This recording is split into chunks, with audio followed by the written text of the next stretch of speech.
তো hello friends, আমি Rimpa. Welcome back to my blog. ঠিক আছে, আর এটা কিন্তু আমার রিম্পা ক্রিয়েশনের প্রথম একটা ব্লগ। তো তোমাদের কেমন লাগছে অবশ্যই জানিয়ে যেও।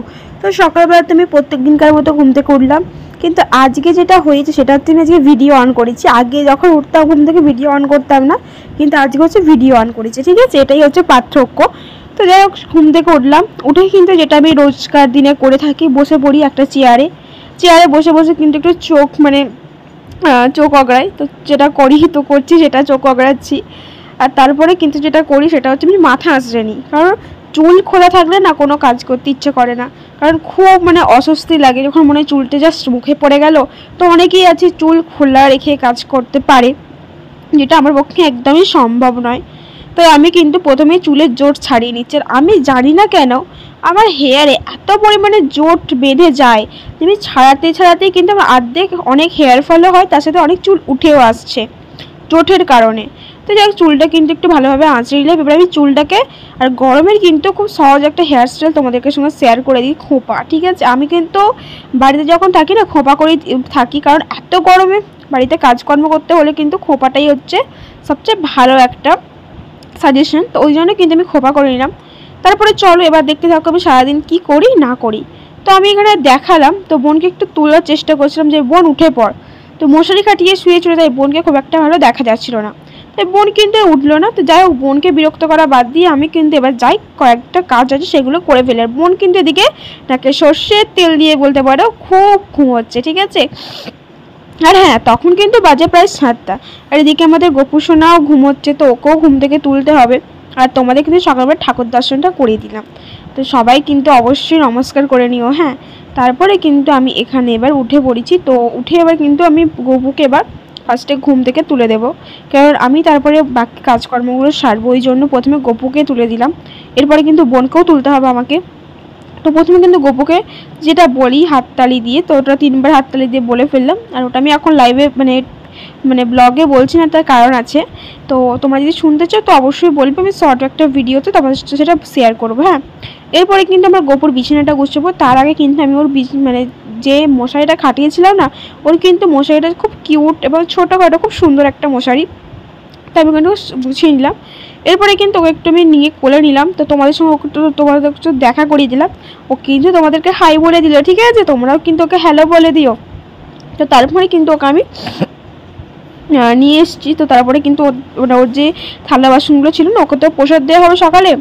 তো ওটা আমার ঠাম্মা দেবে, ওই জন্য কিন্তু আমি সব কটা ডিশ, থালা আর গ্লাস যাচ্ছে যা যা খেতে কাজে লাগে সবগুলো কিন্তু আমি নিয়ে নিলাম। তো আমি অত কিছু নাম জানি না, তাই বলতে পারলাম।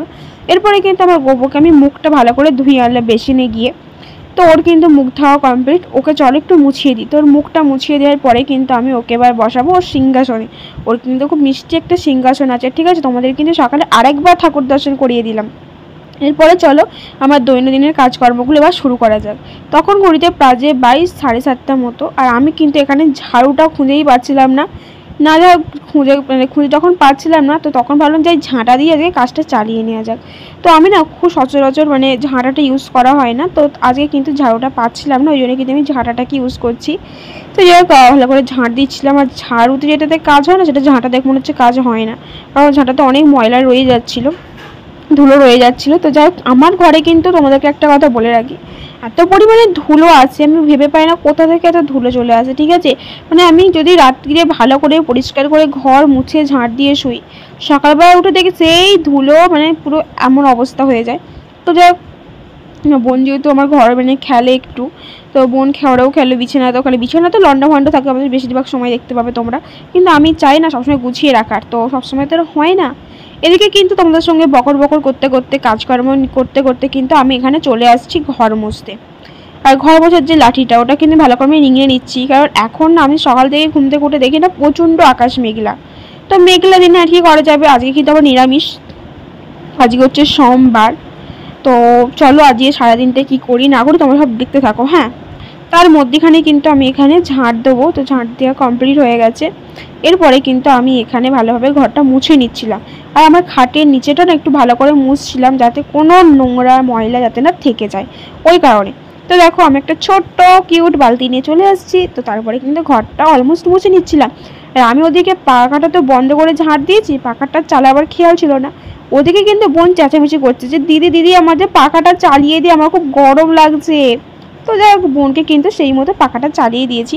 এরপরে কিন্তু আমি যেমন ঘর মুছছিল, নিজের মনে ঘর মুছতে মুছতে ভাবছি যে এরপরে কি করব, সারাদিনের যা কাজ থাকে। তো আমি কিন্তু এভাবে প্ল্যান করে করেই কাজকর্ম করি। যাই হোক আমি কিন্তু এরকম বকতে বকতে কিন্তু আমি শেষমেশ কিন্তু ঘরটা আমি ভালোভাবে ঝাঁট দিয়ে দিলাম। তো ঝাঁট দেওয়ার পরে কিন্তু আমি এখানে ঘরটাকে পরিষ্কার করে মুছে নিলাম। তারপর কিন্তু আমি ভাবছিলাম যে আমার তো এখনো ব্রাশই হয়নি, তো সারাদিনে তো অনেক কাজকর্ম রয়ে গেল, যে যা কখন কি করব বলো তো। তো আমি কিন্তু এভাবে ভেবে ভেবেই কাজকর্ম করি।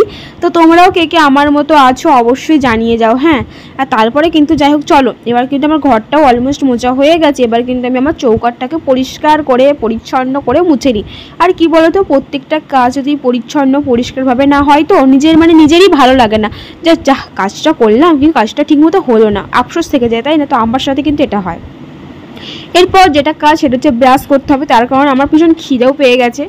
তো তখন সকাল প্রায় 7:45 মতো হয়ে গেছে, কারণ 15 মিনিট আমি ঘর মুছতে লেগে গেল আমার। যাই হোক, তো আমি কিন্তু সময় দেখে দেখে কিন্তু কাজকর্ম করি। যখন আমার ঘড়িটা খুব খারাপ হয়ে যায় না, তখন আমার এতটাই অসুবিধা হয়, মানে যতই ফোন থাক ঘড়ি থাক, কিন্তু না হাতের ঘড়ি থাক হ্যান্ড ওয়াচ থাক, কিন্তু দেয়াল ঘড়ি না, মানে সবসময় যেখানেই থাকি না কেন টুক করে দেখে কিন্তু কাজটা করে নেওয়া যায়। তো সেই মতো কিন্তু আমি ব্রাশ করতে এখানে বসে পড়েছি। ব্রাশ করতে করতে তো আমি নানা গোটা পৃথিবীর কথা ভাবতে থাকি, সেটা তোমাদেরকে আর না বললেই হয়। মানে অনেক কথা আমি ভাবি ব্রাশ করতে করতে, তো জানি না কেন এটা আমার সাথেই হয়। তো যাই হোক আমি কিন্তু ভাবতে ভাবতে এখানে ব্রাশ করছি, আর ব্রাশ করার কিন্তু প্রায় অলমোস্ট আমার হয়ে গেছে। এবার কিন্তু মুখটা ধুয়ে আসতে হবে বেসিনে গিয়ে, কারণ আমার মুখের মধ্যে অনেকটা নোংরা হয়ে গেছে। তো তাই জন্য কিন্তু আমি তাড়াতাড়ি করে ব্রাশটা আরেকবার করে ফেললাম। তো এরপর সাথে কিন্তু আমার কাকার সাথে একটু কথা বলছিলাম, যেটা যে সোমবার ভোলা বাবার মানে বার আজকে, তো কাকাই কিন্তু জল ঢালবো, ওই জন্য কিন্তু আমার সাথে কথা বলছিল। আর আমি কিন্তু এখানে ব্রাশটা সেরে নিলাম আজকে। তো চলো এবার আমি কিন্তু এখানে মুখটাও ধুয়ে চলে আসছি। আর মুখ ধুতে গিয়ে হয়ে গেছে আমার সাথে একটা কেলো, ঠিক আছে? আমার জামাটাও কিন্তু অলমোস্ট ভিজেই গেছে বলতে পারো, শুধু বুকটার কাছে না পায়ের কাছেও ভিজেছে। তো যাই হোক মুখটা কিন্তু মুছবো, তাও গামছা খুঁজতে খুঁজতে আমি হয়রান হয়ে যাচ্ছি, কারণ আমার ঘরে না কোনো জিনিস ঠিকমতো পাওয়া যায় না, যেহেতু আমার বোন খুব মানে উড়নচণ্ডী যাকে বলে। তো যাই হোক আমি কিন্তু গামছা না পেয়ে কিন্তু আমি এটার সাহায্যে, মানে নাইটির সাহায্যে মুখ মুছছি। তোমরা এটা দেখতে তোমরা কিন্তু খুব খারাপ কমেন্ট করো না, ঠিক আছে? আমি কিন্তু এইভাবেই সারাদিনটা চলি। তো দেখতেই পাচ্ছ একটু গ্লো লাগছে, তাই না মুখটা আমার? তো যাই হোক এবার কিন্তু আমার যে বাকি কাজকর্মগুলো আছে সেগুলো করি। আর এখানে কিন্তু আমি তোমাদেরকে এটাই বোঝাচ্ছিলাম যে আমার পিম্পলটা কিন্তু ঠিক হয়ে গেছে। তোমরা অনেক সবাই কমেন্ট করেছো দিদিভাই তোমার এত বড় টিপ কোত্থেকে এলো। তো যাই হোক ওটা কিন্তু ঠিক হয়ে গেছে। সকালে কিন্তু আরেকটা কাজ খুব মেনলি যেটা করতে হয় আমাকে, সেটা হচ্ছে জল ভরা। তো দেখলাম বাড়িতে জলও খুব অল্পই আছে, তাই কিন্তু আমি টাইমে কিন্তু জলও চলে আসছে। তো তোমাদের ওখানেও কার কার টাইমে কল দেওয়া হয়েছে অবশ্যই কমেন্ট করে জানিও। এরপরে কিন্তু আমি এখানে জলটা ভরে নিচ্ছিলাম। আর দেখেছো বন্ধু আমাদের বাড়ির পাশে কিন্তু এরকম সত্যি মানে পুরো বাঁশ বাগানের ভেতরে আমি থাকি, তো তোমরা কিছু কেউ মনে করবে না, ঠিক আছে? একটু অ্যাডজাস্ট করে নিও ব্যাকগ্রাউন্ডটা। তো দেখো বন্ধু আমাদের বাড়িতে তো কাজ হচ্ছে, আর ওটা কিন্তু আমাদের একটা কুয়ো খোলা হয়েছে, তো সেখানে কিন্তু পাড়া মাছে দেওয়া আছে। তো তোমরাও কে পাড়া মাছে দেখেছো অবশ্যই জানিয়ে যে, অনেকেই আছে যারা দেখেনি। তো যাই হোক আমি কিন্তু সবার সাথে বকর করতে করতে কি আমি কিন্তু এখানে জল ভরছি। আর এদিকে জল ভরতে ভরতে হয়েছে গেছে বৃষ্টি, তো টিপ টিপ করে পড়ছিল। আমি কিন্তু বৃষ্টিটাকেই অ্যাডজাস্ট করে এড়িয়ে গিয়ে তো আমি কিন্তু জল ভরছিলাম। তো জল ভরছিলাম, তারপরে ভাবছিলাম যে এবার কি করব। তো এবারে কিন্তু আমার কাজ ছিল পড়তে বসতে হবে, কারণ সময় অনেকটা এগিয়ে গেল। তো সময় হয়ে গেছে আমার পড়তে বসে, সময় ওভারও হয়ে গেছে বলতে পারো, কারণ আমি প্রত্যেকদিন পড়তে বসি 7:30 থেকে 8টার মধ্যে, তো অনেকটা লেট হয়ে গেছে। তো যাই হোক তাড়াতাড়ি করে কিন্তু জলটা ভরে নিই। আর আমি অল্পই কিছু বোতল নিয়ে আসছিলাম, তার কারণ হচ্ছে আমি আবার বেলাতেও জলটা ভরবো। সঙ্গে সঙ্গে মানে বেশি করে বোতল ভরে নিলে কী বলো তো, বেশিক্ষণ জলটা না ঠান্ডা থাকে না, ওই কারণে কিন্তু আমি অল্প অল্প করে ভরে নিই, ঠিক আছে? আর তোমরাও কে কে আমার মতো এইসব কাজকর্ম করো অবশ্যই জানিয়ে যেও। আর যারা তো বাড়িতে গৃহ পত্নী যাকে বলতে হয় তাদেরকে তো করতেই হবে, তাই না? তো তাদেরকে কিছু শেখাতে কিছু নেই, তো আমার ভালো লাগে ব্লগ করতে, তাই আমি ব্লগটা করছি, ঠিক আছে? তো তোমাদের কেমন লাগছে ভিডিওটা অবশ্যই কিন্তু জানিয়ে যেও।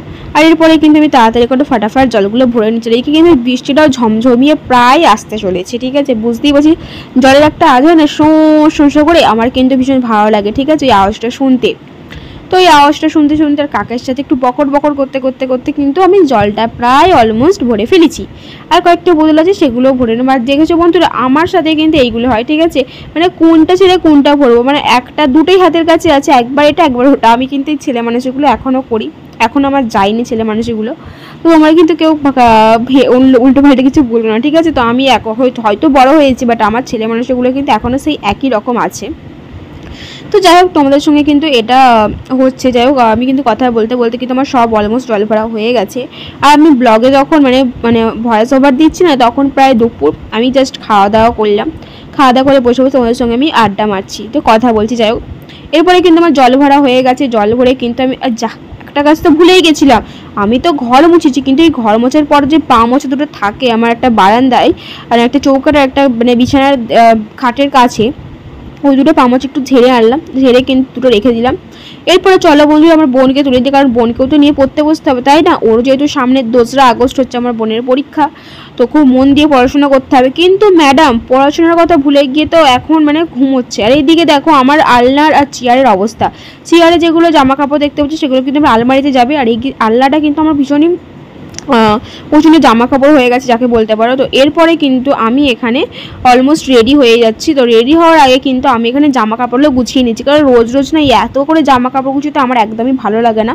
আর ভালো লাগলে ভালো না লাগলেও কোনো কিছু করার নেই। তার কারণ হচ্ছে আমার বোন আছে, তো ও খুব ছোট, তো আমি সবসময় চেষ্টা করি আমার বোনকে নিজের মতো করে ওর সাথে বাচ্চার মতো খেলাধুলা করার, ওকে সময় দেওয়ার। কেন কি বলতো, এই যে সময়টা না টিনেজারটা না, এই বাচ্চা বয়সটা না যখন কেটে যাবে না, তখন চলে যাবে, তখন তোমরা বুঝতে পারবে যদি ওদেরকে একটু সময় দিতাম তো আরও অনেকটা ওরা বেটার কিছু শিখতো, তাই না। তো আমি কিন্তু সবসময় এটা চেষ্টা করি বোনকে বোনের সাথে বোনের মতো করে খেলার, ওর কথাগুলো বোঝার। তো আমি না ওর দিদি খুব কমই, তো আমি কিন্তু ওর বন্ধু বেশি, কারণ ও আমার সাথে সব কথা শেয়ার করে। আমি কিন্তু ওকে বারবার বলি যে বোন যাই হোক না কেন, স্কুলে হোক, টিউশনে হোক, বাইরে হোক, বাড়িতে হোক, সব কথা কিন্তু আমার সাথে শেয়ার করে। তো ওই জন্য কিন্তু যা করে, যা পারে, যা করে, আমি কিন্তু সব কিছু তোকে সাপোর্ট করার চেষ্টা করি। কেন বলো তো, ও তো এখন ছোট, ওকে যদি একটু বেশি করে সময় দেওয়া যায় না, ওর ভালো লাগবে। অনেক বাবা মাই আছে, আপনি কাউকে কারো নাম উল্লেখ করে বলছি না, তারা হয়তো কাজ করে, বাবা মা দুজনই বাইরে কাজ করে, তাদের বাচ্চাদের কী হয় বলতো, তাদের বাচ্চারা হয়তো সময়টা পায় না তাদের মানে বাড়ির লোকের কাছে, হয়তো অন্য কেউ আছে, কিন্তু সবার সাথে তো বাবা মা শেয়ার করা যায় না। তো আমারও ঠিক তেমন, আমার মা বাবা যখন আমার বোনকে মানে সময় দিতে পারে না, তো আমি চেষ্টা করি আমার বোনকে সবটুকু সময় দিতে আমার। তো এইসব বকর বকর করতে কিন্তু আমার জামা কাপড়টাও গোছানো হয়ে গেছে। এবার চলো, দেখতেই পাচ্ছ এবার আলনাটা না খুব সুন্দর দেখতে লাগছে। আর এই যে দুটো ড্রেস বার করেছি, এই দুটো ড্রেস আমি কাচার আছে, নাইটিটা তো আমি পরবো আজকে, ওই জন্য রাখলাম। আর এই যে চেয়ারেরটা দেখতে পাচ্ছ, চেয়ারেগুলো কিন্তু সব আলমারিতে গুছানো হবে, ওই জন্য কিন্তু তোমাদেরকে দেখাচ্ছিলাম। আর চেয়ারগুলো গুছাবো কিছুক্ষণ পরে, তার আগে চলো আমি একটা ওড়না গুছিয়ে নিই। কারণ এই ওড়নাটা না মানে আমার বোন, আমি আলমারিতে রাখি, আমার বোন আমাকে বারবার বলে যে দিদি এই ওড়নাটা বার করে দিই, আমার ভীষণ ভালো লাগে এই কালারটা। তো এই কালারটা আমি যেহেতু ওড়না খুব একটা ইউজ করি না, তো বাট অনেক ওড়না কিনে দেয় আমাকে সবাই, তো বাট আমি ওড়না খুব একটা ইউজ করি না। তো যাই হোক, আর এইখানে দেখেছো আমার চিকেন কারি যে কুর্তিটা, ওটার কি অবস্থা, জাস্ট মানে আমি ভালোই লাগছিল না জাস্ট দেখি অবস্থাগুলো। আর জানি না এই কদিন কী হয়েছে, আমার মনটাও না ভীষণ খারাপ লাগছে, কিছুই ভালো লাগছে না, মনে হচ্ছে না কোথাও একটা বেড়াতে যাই, বাট বেড়াতে গিয়ে এখন যাওয়ার সিচুয়েশান নেই আমার। আর আমারও 8ই সেপ্টেম্বর এক্সাম আছে, ফার্স্ট সেমিস্টারের এক্সাম আছে। আর এত পরিমাণে মেঘলা ওয়েদার, বৃষ্টি একদমই ভালো লাগে না, ওয়েদার দেখে আরও মনটা খারাপ হয়ে গেল। তো চলো সব বকর না করে ভালো করে জামাটা গুছিয়ে আলমারিতে ঢুকিয়ে দিই। তার কারণ হচ্ছে এই জামাটা যতদিন মানে আমার না এমন অবস্থা, আমি শুধু ভাবি যে আজকে এটা গুছবো করে হয়তো গুছানোই হয় না, কাজের মধ্যে পড়াশোনার মধ্যে যখন সময় পাই, এই আজকে সময় পেয়েছি তাই গুছিয়ে ফেলছি। এরপরে কিন্তু সব কিছু গুছানো হয়ে গেছে। এবার চলো আমি তোমাদেরকে দেখাই আমি কতগুলো জামা গুছলাম, ঠিক আছে। এখানে 3-4টে জামা গুছিয়েছি। আর ওদিকে যেগুলো দেখলে, ঠিক আছে, এগুলো হচ্ছে আমার বই, ঠিক আছে। অত বই, সবাই বলে তুই কত পড়াশোনা করিস, এত বই। তো বন্ধুরা আমি না একটা বই না, আমি না একটা ক্লাসেরই মানে অনেকগুলো ধরনের বই পড়তে, অনেকগুলো লেখকের বই পড়তে ভীষণ ভালোবাসি, তাই আমার এত বই। আর আমার কাছে ক্লাস 1 থেকে আমি ক্লাস এখন 11 পড়ি, সব ক্লাসের বই আছে, ঠিক আছে। আমি ভীষণ বই প্রেমী যাকে বলো, খুব বই যত্ন করে রাখতে ভালোবাসি। তো চলো এরপরে কিন্তু আমি সব আলমারিটা খুলে নিলাম। তো এই নিচেরগুলো দেখছি আমার মায়ের শাড়ির, ওপরে থাকে আমার কয়েকটা কুর্তি, তো ওগুলোকে কুর্তি বলা যায়। তাই আমি কিন্তু সব ভালো করে গুছিয়ে ঢুকিয়ে দিলাম। তো চলো এবার কিন্তু গুছানো কমপ্লিট। এবার কিন্তু চলো আমি এবার চাবিটা লকারটা দিয়ে দিই। তো তোমাদের সঙ্গে একটু পোস্ট মেরে নিলাম, তো কিছু মনে করো না, ঠিক আছে। আমি কিন্তু ভিডিও বানাতে এইসবই করি। তো চাবি এখন আমার হাতে, তার মানে পুরো গোটা বাড়ির গোটা বাড়ির না, গোটা একটা আলমারির মালকিন আমি যাকে বলে। তো তাই কিন্তু আমি এখানে এবার বোনকে তুলতে মশারি ভেতরে ঢুকে পড়েছি। তো বোনকে একটু আদর করে গুছিয়ে তুলছিলাম যে বোন উঠে পর, অনেকটা বেলা হয়ে গেছে। তো আমার বোনের রিয়াকশান দেখেছো, আমার বোন তো মাঝে মাঝে খেকিয়ে উঠছিল যে না আমি এখন উঠবো না, তুই আরেকটু আমাকে ঘুমোতে দে। কালকে রাত্রে তো বোন আমাকে বলেছিল একটা গল্প শোনাতে, তো আমি যেহেতু গল্পটা শোনাইনি সেই কথাটা কিন্তু আমার বোন এখনও মনে রেখেছে, ঠিক আছে। সেটার জন্য আমার বোনের রাগ হয়ে আছে আমার ওপরে। তো যাই হোক, বোনের রাগ দর এখন ভাঙাতে পারলাম না, তো চলো আমি এখন পড়তে বসে যাই। তো যাই হোক, পড়তে বসে আমি না বারবার ভাবছি যে কি করা যায় কি পড়বো আজকে। তো আমার যেহেতু সাবজেক্ট হচ্ছে পিওর সায়েন্স, তো আমি একটা সায়েন্সেরই বই নিয়ে বসে পড়েছি। তো চলো এবার পড়াশোনাটা মন দিয়ে করা যাক। আর আমি না পড়তে বসে না একটু খামখেয়ালি হয়ে যাই, মানে অনেক কিছু পৃথিবীর বলে না, পড়তে বসে আমার গোটা পৃথিবীর কথা মনে পড়ে যায়। পৃথিবীতে এই সময় কী হচ্ছে, ওই সময় কী হচ্ছে, এই দেশে কটা বাজে, ওই দেশে কটা বাজে। তো আমি না একটু ভাবি এগুলো, ঠিক আছে। তোমরা হয়তো আমার মানে ব্লগে একটা আওয়াজ পাবে, সেটা হচ্ছে আমার বাড়িতে এখন কাজ চলছে, ওই জন্য একটু আওয়াজ হচ্ছে, ঠিক আছে। তোমরা কিছু মাইন্ড করো না। আর আমি কিন্তু সেই সব ভুলে গিয়ে কিন্তু আমি পড়তে বসে পড়েছি। তো টুকটাক যেগুলো মানে খুব ইম্পর্টেন্ট স্যার যেগুলো দাগ দিয়েছে বা চেক পয়েন্টস থাকে সেগুলো কিন্তু পড়ে ফেললাম, ঠিক আছে। পড়ে ফেলার পর কিন্তু এবার চলো আমি কি করি না করি দেখতে থাকো। আর আমি তো ভুলেই গেছি যে আমার তো সকাল থেকে এখনো চাটাই খাওয়া হয়নি। তো যাই হোক, কাকের সাথে কাকে কিন্তু বাড়িতেই পাশেই বসেছিল আমার, তো আমি বললাম না একটু পড়ে নিই তারপরে কথা বলছি। তো এই জন্য কিন্তু সেই মতো আমি এখানে চুপচাপভাবে পড়ছিলাম। আর পড়তে পড়তে তোমাদের সঙ্গে দেখাচ্ছিলাম যে দেখো আমি কত পড়াশোনা করি, কিন্তু না, ঠিক আছে, আমি কিন্তু ব্লগ করছি বলে দেখাচ্ছিলাম। আর এখানে আমার মা এখানে দিয়েছিল কুলপি শাক সেদ্ধ, ওটা খেলে নাকি খুব রক্ত বাড়ে, খুব রক্ত হয় শরীরে। আমার মা নাকি বলে আমার শরীরে একটু রক্ত নেই। তো যাই হোক, অল্প কিছু রক্ত আছে, তাই কিন্তু আমার মা এখানে 1 গ্লাস আমাকে কুলপি শাক দিয়েছে। এখানে আমার ভাই আর বোন আমাকে পিছনে লাগবে, তুই দিদি এটা কীভাবে খাচ্ছিস। ওরা খাচ্ছে দুধ চা, আমি খাচ্ছি কুলপি শাক সেদ্ধ। তো আমি একটু প্রোটিন জিনিস হেলদি খাওয়ার চেষ্টা করি, আর চেষ্টা করলেও হয় না। যাই হোক, যখন হয় তখন সকালবেলা একটু মানে ন্যাচারাল খাবারটাই ভালো, হালকা পাতলা খাওয়াই ভালো। তো এরপরে কিন্তু আমাদের বাড়িতে কাজ হচ্ছে, তাই তোমাদেরকে একটু টাইলসগুলো দেখিয়ে দিলাম। আর এখানে কিন্তু আমি বসে বসে ন্যাত খাচ্ছি, ঠিক আছে। তো চলো বন্ধুরা এবার একটু জল খাওয়া যাক, কারণ এটা তুলসী ডাবটা খেয়ে না মুখটা জাস্ট খারাপ হয়ে গেছে, ওটা তিতে তো লাগছে। তো একটু বেশ করে জল খেয়ে নিলাম। তো বোনকে বলেছিলাম জল চাই, তো বোন জলটা দিয়ে আমাকে 1000টা কথা শুনিয়ে দিচ্ছিল। বলল যে তুই আমাকে আগের দিন রাত্রে গল্প শুনিয়েছিলিস, আমার থেকে 10টা গল্প শুনেছিস, তুই কিন্তু একটা গল্প ফোনে চালিয়েছিস, মুখে কিন্তু বলিস নি, এইসব নিয়ে হচ্ছে। আর মা কিন্তু আমাদের বাড়িতে মিস্ত্রি যারা লেগে তাদের কিন্তু পুরো কড়া করে দুধ চা বানিয়ে দিয়ে দিল। আর আমার বোন কিন্তু এখন আমার পেন্সিল বক্সটা দাঁড় করিয়ে ফেলেছে। আর এদিকে চলো আমি কিন্তু আর বসে বসে ন্যাত না খেয়ে কিন্তু চলে আসছি মায়ের কাছে হেল্প করতে। তো মা আমাকে বললো আজকে টিফিনে রান্না হবে আলুর দম আর মুড়ি। সেই মতো কিন্তু মা আলু কেটে দিয়েছে আমাকে, আর আমি কি তরকারিটা বানাবো না, ঠিক আছে, আমি শুধু আলুটাকে জাস্ট ভাজবো, এটাই হচ্ছে আমার কাজ আজকের। তো চলো সেই মতো কিন্তু আমি গ্যাস অন করে ফেলি, গ্যাসটাকে জ্বালিয়ার পর কিন্তু আমি কড়াই বসিয়ে দিই। এরপরে কিন্তু আমি তেল দেবো। তো কী না দিই আমাকে কিন্তু মা ভালো করে বলে গেছে। আমি কিন্তু রান্নাবান্না করতে ভীষণ ভালোবাসি, যেটা তোমরা জানো না হয়তো, আজকে জেনে গেলে ভীষণ রান্নাবান্না করতে ভালোবাসি আমি। আমাকে যদি কেউ জিজ্ঞেস করে তুমি কী সবথেকে ভালো পারো বা ভালোবাসো, আমি বলবো রান্না, ঠিক আছে। কিন্তু আমার মা যেটা করতে দেয় না, কারণ হচ্ছে আমি না রান্না করতে গেলে অদ্ভুত কাজ করে বসি, এক্সপেরিমেন্ট করতে আমার খুব ভালো লাগে রান্না নিয়ে, যে কোনো সবজি নিয়ে, ওই জন্য করতে দেয় না। আর এদিকে কিন্তু আমি আমাদের যে দৈনন্দিন জীবনের দৈনন্দিন দিনের যে মশলার জায়গাটা থাকে না, যেটা থেকে মা সবসময় মশলা নিয়ে রান্না করে, সেটা কিন্তু এবার আমি গুছোচ্ছি। এগুলো একটু লবণ কম আছে, তাই কিন্তু আমি লবণের মুখটা নিয়ে লবণটাকে জাস্ট ঢেলে দিলাম। আর অর্ধেক লবণ পড়ে গেল, এই সমস্ত কাজের জন্যই কিন্তু আমি মায়ের কাছে বকা খাই। তো যাই হোক, আমি কিন্তু এবার বাকি কাজ হচ্ছে লঙ্কা নেবো। তো লঙ্কার জায়গা দিলে পুরো লঙ্কার জায়গাটা ফাঁকা, কারণ লঙ্কা পুরো আজকে বাড়িতে শেষ হয়ে গেছে। তো যাই হোক, চুবড়িতে কিন্তু কয়েকটা লঙ্কা ছিল, সেই আমার যেহেতু গোটা লঙ্কা শুকনো লঙ্কা আমাদের পেস্ট করে খাওয়া হয়, তারপর শিল নোড়াতে ভীষণ তরকারি টেস্ট হয়। তো তোমরা যারা শিল নোড়ায় বাটা তরকারি খেয়েছো অবশ্যই জানো, আর যারা খাওনি তারা অবশ্যই একবার ট্রাই করবে আমার কথা শুনে, ঠিক আছে। আর খেলে তো মানে পুরো প্রেমে পড়ে যাবে সেই তরকারিটা, আমি জানি মুখে লেগে থাকবে তোমাদেরও। তারপরে কিন্তু আমি তেলটাকেও কড়াইতে ঢেলে দিলাম, তেলটা গরম হয়ে গেছে। এবারে কিন্তু ছ্যাঁক ছুক করে আওয়াজ উঠছিল আলুগুলো দেওয়ার পরে, কিন্তু তারপরে আমি একটু লবণ দিয়ে বেশি করে ভেজে নিচ্ছিলাম কড়া করে। আর লবণ দিলে কী বলতো ভাজাটাও ভালো হয় আর তেল ছেটকায় না, ঠিক আছে, টিপস শেয়ার করে দিলাম। এরপরে কিন্তু এটা তুলে নিলাম। আর দেখেছিলে বিছানার অবস্থাটা বিফোর কীরকম ছিল, এবার আফটার দেখো কীরকম হয়। তো ভীষণ আমি আমার ডগটাকে, আমার সোনাকে, আমার এর নাম হচ্ছে প্লো, ঠিক আছে, আমি একে ভীষণ ভালোবাসি। তো একে কিন্তু আমি ভালো করে এখানে রেখে দিলাম। তো রেখে দেওয়ার পরে কিন্তু চলো এবার আমি কি করি না করি তোমরা সেটা দেখতে থাকো, ঠিক আছে। এরপরে কিন্তু আমি এখানে একে রেখে দেওয়ার পরে আমি এখানে ভালো করে বিছানাটা গুছিয়ে নিচ্ছিলাম। গুছোতে না ভাবছিলাম যে বালিশগুলো না একটু রোদে দিলে ভালো হতো। তার কারণ হচ্ছে বালিশগুলো না বেশি দিন রোদে না দিলে না মানে একটু কেমন একটা কুঁজো কুঁজো হয়ে যায় না, একটা আমার ভালো লাগে না, যে একটু বালিশ না ভুলে থাকলে আমার আবার ঘুমোতে ভালো লাগে না সেই বালিশে। তো ওই বলতো কিন্তু বিছানাটা গুছানোর পর কিন্তু বিছানা ছাড়া ছায়াটাও কিন্তু আমি যেখানে থাকে সেখানে সেটা রেখে দিলাম। রেখে দেওয়ার পরে কিন্তু আমার প্লোকে একটু আদর করে দিলাম, চেয়েছিলাম